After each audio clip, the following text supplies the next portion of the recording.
What's got 6 cylinders, 2 turbochargers, and the kind of militant all-wheel drive techno wizardry that will leave you breathless? No, it's not a Porsche 911, it's the Nissan GT-R. But this isn't just any old GT-R. This is the last of the current R35 bloodline for Australia, the T-Spec, which gets several upgrades to improve its appeal and lap times. Less than 30 of these final edition T-Spec models will be coming to Australia in 2022, making it very, very rare. But are the significant price hikes worth the price of admission? Let's find out.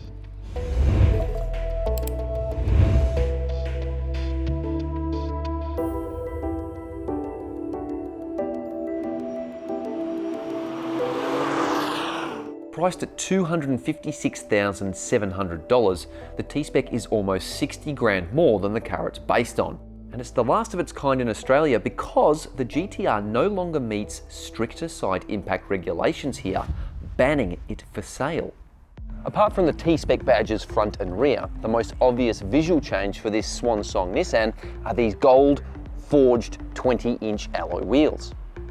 They're shod with the same Dunlop SP Sportmax high-performance tyres as regular models, measuring a whopping 9.5 inches wide at the front and 10.5 inches at the rear. There's only one performance upgrade for this model, but it's a pretty good one. Carbon ceramic brake rotors, larger in diameter now, and they've been stolen right off the Nismo models. Measuring in at a colossal 410mm up front and 390mm at the rear, the ventilated cross-drill discs are some of the largest Brembo brakes ever built, and they should deliver more stopping power more reliably at the limit. Big 6-piston calipers live up front and 4 pots at the rear. Oh, and there's also a new carbon fibre rear spoiler, but everything else is largely unchanged, such as the tough-looking blue titanium exhaust outlets.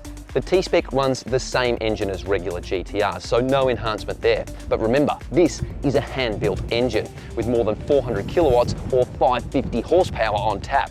The bloke who builds the engine signs it, and all GT-R models come with carbon fibre engine chassis braces and a carbon composite front cross member too. It's all about torsional rigidity. Power is blasted through a 6-speed dual-clutch transmission to all 4 wheels. The rear transaxle also features a dedicated launch control system for cheek rippling 0 to 100 km/h sprints. In the cabin, you get some extras too. You've got this quilted stitching on the Alcantara headlining. Feels pretty good. Suede upholstery on the A-pillars, on the dash.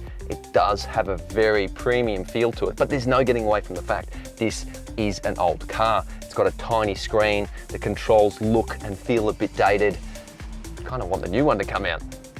Indeed, the R35 GT-R was introduced back in 2007, and while the small 8-inch screen feels a bit last generation, the cabin is well laid out, and I like the powertrain and suspension toggle switches. Other T-Spec upgrades include new dark green upholstery on the seats, steering wheel, gear shifter and dashboard. I'm not even going to attempt to get in the back seats, but surprisingly, the boot is not too bad. There's a bit of space in here and, oh, what's this? Don't mind if I do.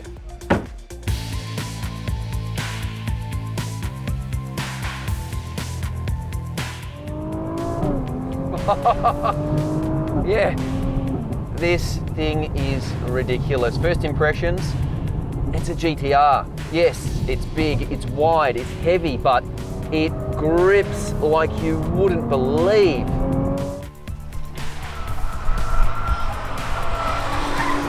Generally speaking, the drive at a car connection is fantastic. You hit the throttle as you straighten up the wheel out of the apex.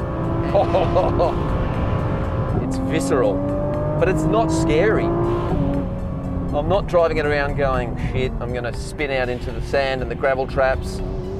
I'm actually enjoying manhandling it, pushing it a little further, getting a little bit out of the comfort zone.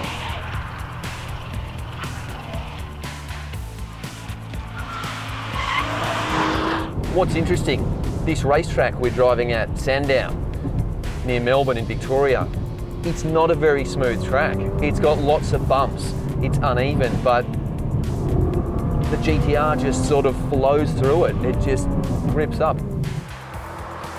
And this engine just flies. The turbo V6 develops massive thrust low in the rev range and spins to 7,000 RPM with alarming eagerness. It's got the sort of mechanical muscle that'll pin your torso into the snug bucket seats with nonchalant ease. The 6-speed automatic transmission is very handy too, really quick shifts. You can let it do its own thing and it does that well, or you can use the paddle shifters like I am now, and it is fantastic. Oh, those gear shifts. Crack, crack, pop. Mate, there is a lot of sounds going on here. Feels like a race car in terms of the powertrain.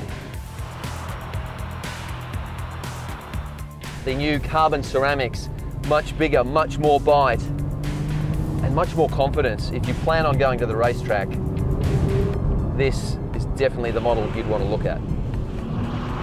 Compared to the standard GT-R, you've really got to mash that brake pedal hard. It's got a lot of force behind it, but when you do, those ceramic brakes really drag the car down from speed. It's a nice feeling to have when you've got this much power underneath you. Criticisms? I don't know, I kind of feel like wouldn't mind a bit of shenanigans, wag the tail a bit. Something that's hard to do in a vehicle like this because the four-wheel drive system is so damn good. But make no mistake, this T-Spec GT-R is still a brutally potent vehicle, and it boggles the mind to think what they're going to do with the R36. Bring it on.